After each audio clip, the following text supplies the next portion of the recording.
Expo 86 is 1 month old today and rolling along in fine style. Attendance is averaging well over 100,000 a day. The Expo site is huge, but getting around is easy. You can walk, of course, but you also have a choice of monorail, skyride, or ferry. Hi, I'm Wayne Cousins. I'm Ramona. We're here with a happy gang from Calgary! As in Calgary, Alberta? Yeah! Well, how do you guys like the fair so far? Great! Well, stick around and watch our show. This week on World Stage 86, we're going back for our second look at the Roundhouse. It's one of Expo's most popular attractions. We'll explore something called the Labatt Streamliner, and we'll also take a look at some Expo fashions. We'll talk to some Expo visitors. They're here from everywhere, including Calgary. But first, we're going to visit the Northwest Territories Pavilion. Now, you might not expect it to be the highlight of Expo 86, but if it isn't, then why are all these people lining up to see it? Ramona here has the answer.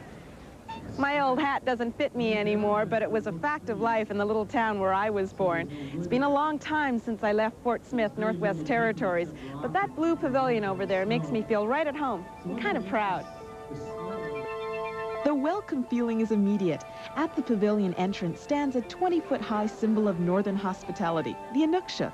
At one time, an Inuit navigational aid represents a human form with outstretched arms. While the lineups may be long, the wait is shortened by a host of northern entertainers like Philip Metziza and his son William, who've come all the way from a town called Lac La Motte. Once inside, your journey to the north takes on another dimension. You'll breathe in the distinct smell of naturally tanned moose hide, and you can't help but be attracted to the voices and faces of the Inuit and Dene you'll meet here. These people belong to the east, they don't belong to the west. And I think as long as we don't recognize that, there is very little chance we can understand each other. It's clear that Northerners have strong feelings for their cultures, their land, and of course their present and future. One man who understands that is Pavilion Commissioner George Braden. The pavilion is warm, and we made the decision right from the start that we weren't going to have a high-tech, glitzy place. We wanted people to come to our pavilion and relax. So we used a variety of techniques. Our film, which you've seen, is not intended to blow the viewer away. We want to give them sort of an image of the north. The special effects gallery gives the visitor an idea of what the landscape of the north is like, some of the sounds, the birds in the background, the candling ice tinkling away. And then our exhibits were specifically designed so that the visitor got the feeling that there was a northerner telling them about a particular issue, whether it's communication in the north or mining in the north or harvesting of renewable resources. To illustrate the transportation theme, a striking collection of Inuit soapstone and whalebone carvings is on show. The pavilion comes alive, though, when you meet the staff. Sandra works in the craft shop. She's from Cambridge Bay. What do you want them to learn about the Northwest Territories? We live up there, and there's people living up there, and we're Canadians, we're like them. Sandra, what about living in the south? What do you think so far? The rain, just the rain. Everything else is good, except the rain. What did you think of the big city when you came here? It took me a while to adjust. I think the biggest thing that really got to me was all the people, all the different people. You can walk, you can just sit on the street and see all these different people. It's really something. Did you have any trouble sort of adapting to the south? I mean, Yes. you're from Hay River, and all of a sudden you're in the big city. Yeah, I did. I had lots. What sorts of things happened? Trying to get from one point A to point B, like in the city and stuff like that. That was hard to learn how to get here and there without a vehicle. Kathy, what have your experiences been like so far down in the city and working here? It's good. It's too hot. I was telling a couple that I wish I was back home. I miss the north wind, and they'd look at me. We may not have the north wind in Vancouver, but snowshoe carvers and reindeer burgers sizzling on the grill certainly give us a taste of the territories. And if you like what you see, you can always accept the ultimate invitation. Come north and visit the NWC Pavilion.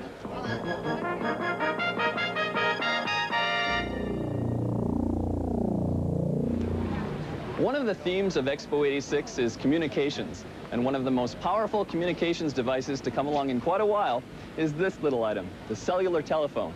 And I'll show you how it works. Ramona's at the other end of the site somewhere, and she has one of these telephones too, so I'm going to give her a call. You push in the numbers, just like a regular telephone, then push the send button, and wait for a response. Hello? Hi, Wayne. Listen, I'm trying out this new cellular telephone system. Have you got a second? Not really. I'm kind of tied up in an important meeting right now. Can I get back to you? Okay, call you back. Bye-bye. Well, she must have been really busy. But I know Bill's on the site, and he has one of these phones too, so I'll give him a call. Push in the numbers. Press send. Hi, Bill, it's Wayne. Listen, I'm just putting this new cellular phone through the paces. I wonder if you can talk for a second. Oh, I'm sorry, I'm too busy. I can't talk to you now. I'll call you back later. Bye-bye.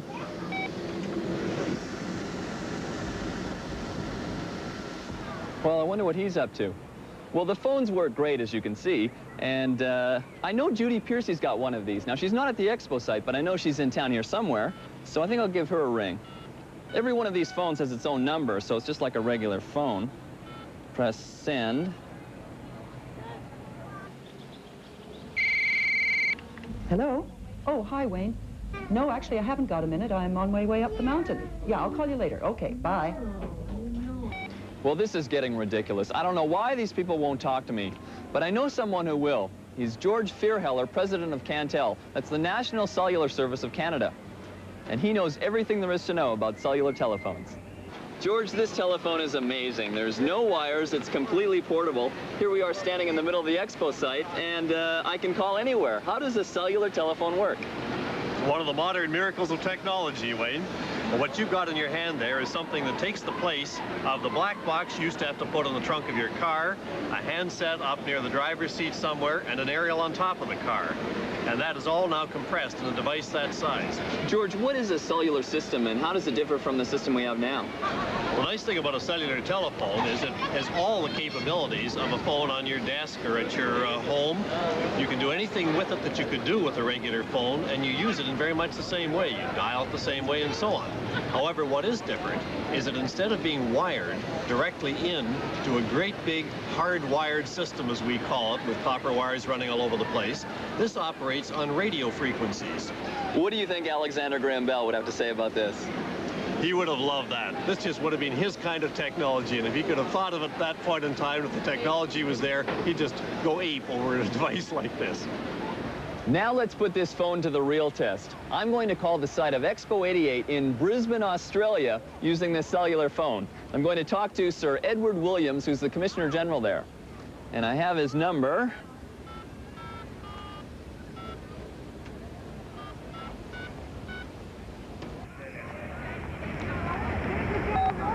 Hello, Sir Edward. Yes, Wayne. Hello, this is Wayne Cousins calling. I'm calling right from the middle of the site of Expo 86. Greetings from Vancouver.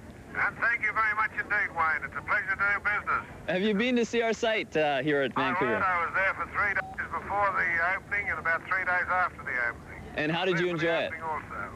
It's fantastic. It's a credit to you all. I think it's marvelous. A credit to the whole of the organisation and a credit to Canada, the way you've got the whole of the country behind. I think it's marvelous. Well, that's great to hear. And what is the theme of your fair in 88? What can we expect to see? Leisure in the age of technology.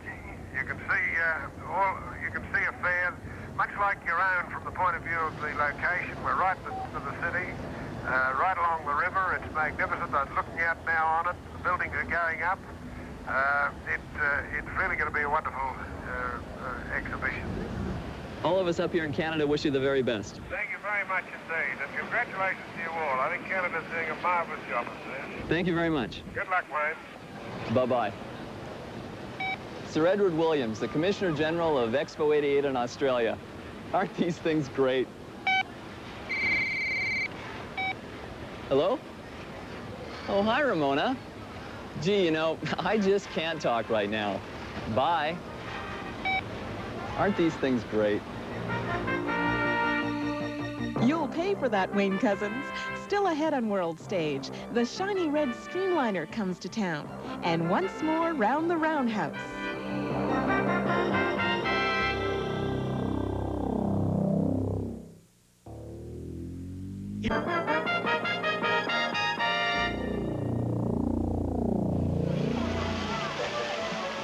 The province of Alberta is poking a little fun at the Expo City with its big plastic umbrella. You stay dry under it, and if there's no rain, you can push a button and make it rain as hard as you want. It's an exciting gathering place for people of all ages, and on a hot day, a dare to jump through the water.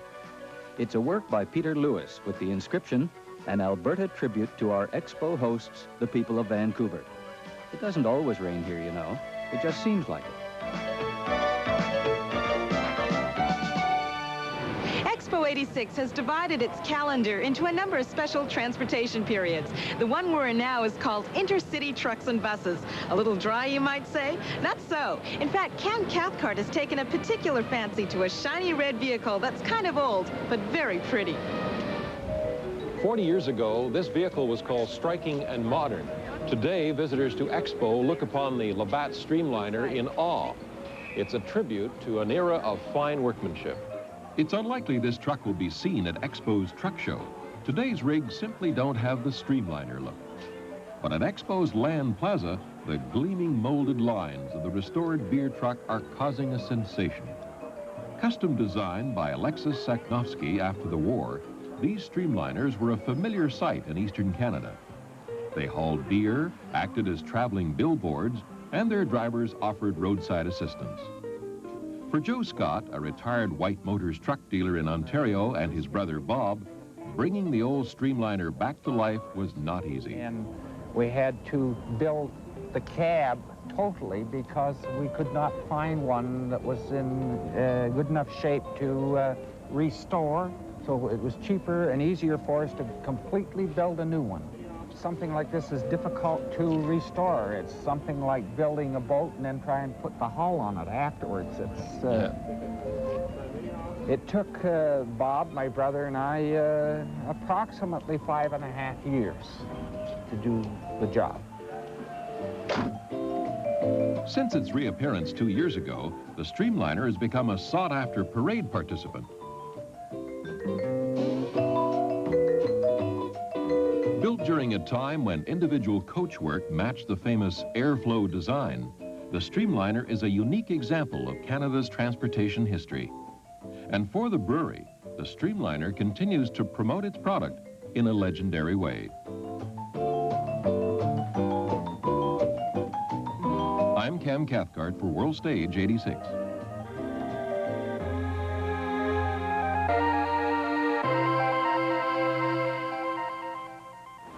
A few weeks ago, Bill Dobson took us to the Roundhouse, and it was fascinating. And now he's back again, and it's definitely worth the second trip. Engine 374, the locomotive that pulled the first transcontinental train into Vancouver. And the Roundhouse, the oldest surviving industrial building in the city. And it also houses one of the most successful pavilions at Expo 86. And if you think you're going in there just to see some artifacts, you're in for some surprises and a lot of fun. Once you pass through the corridor of anonymous and unsuccessful inventors, you enter the main Roundhouse to see a collection of restored vehicles. And they're very nice. Some classics, in fact. Bugatti. She's beautiful. But 1910? It would be great to have one of those right now and drive it around the streets and show off. She's a real jewel. I was called a jewel. My master built me so carefully as a clockmaker would make a clock. And I ticked like a clock. Would you believe that my engine is so tiny? 16 times smaller than yours, but not weaker. Oh, don't tell me it means I'm 5 years older. I was put together in 1907 in Liberates. That's right. They're talking to each other. If you stop and listen, they'll tell you their stories. For instance, the electric car that spent its life in Victoria. First, I was bought for $7,000 by a rich Mr. Wilson of Victoria, British Columbia. Then his daughter, Miss Wilson, inherited me. And then she bequeathed me in her will to her parrot, Louise. I could not be sold while the bird lived. parrot? And he drove? Oh, I doubt it. He never even flew in to sit down at the wheel. And he drank, you know. He washed down his nuts with brandy. He died in 1959 when he was more than 100. What a nice bird he was. Just when you think it might be getting boring, the boys come out for a test flight.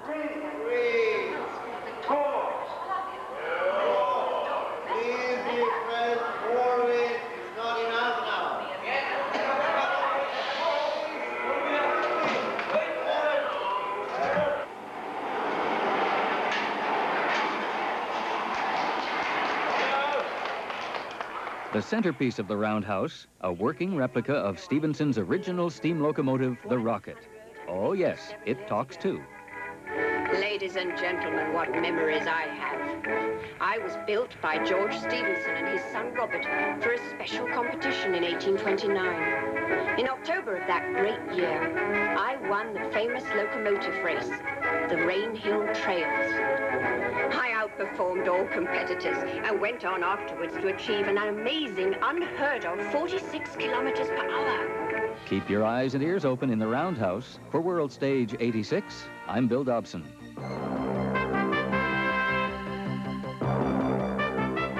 Coming up on World Stage, what the well-dressed pavilion staff are wearing in '86.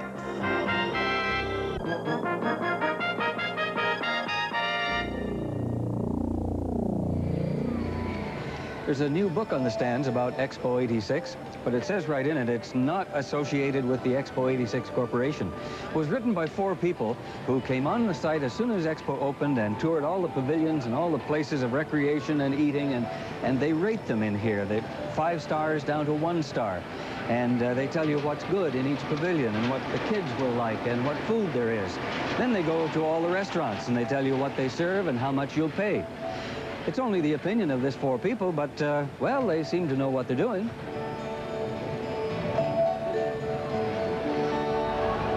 What do you wear when you come to a World's Fair?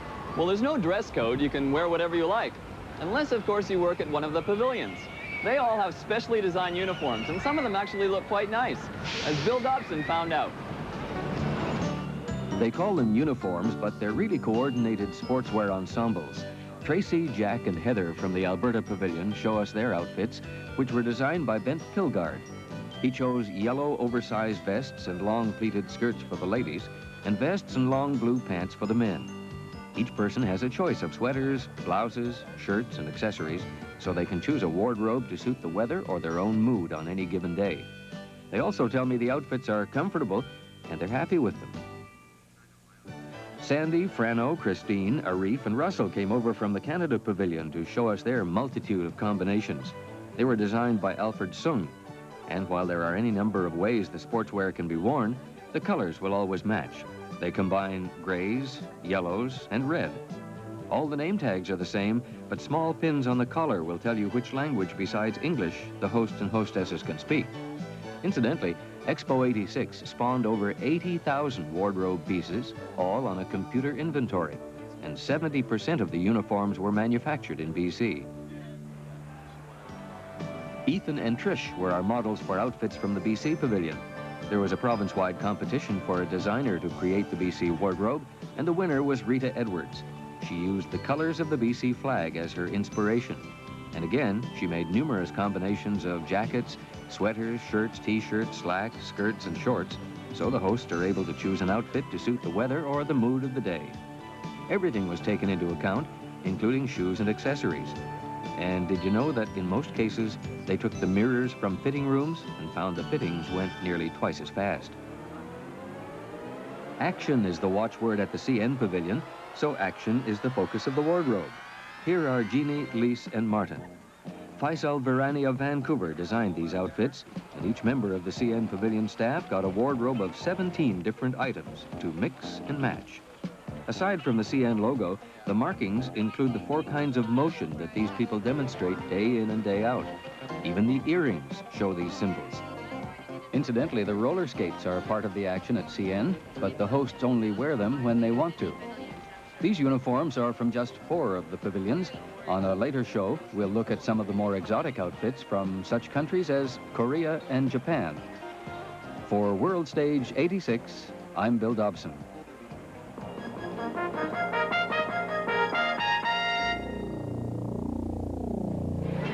An international fair like this brings together people from all over the country, all over the world. Some of them are celebrities, but most of them are just ordinary folk like you and me. So where are you people from? From Toronto! And where's that? It's in Ontario. Ontario. Is it, what, a major city back there, or is it a province? Major city. So how long have you been in Vancouver? We've been here about a week. And a week and a half. What have you seen so far? We've seen pretty well everything in Vancouver. We've seen Expo, we've been whitewater rafting, and well, we've seen almost all the pavilions. Yeah. Have you seen the Ontario Pavilion? Absolutely. Yes, we just came from it. I've seen it twice. We just came from it. So is there anything good in there, or what? Oh, sure there is. Amazing, amazing. The film is terrific.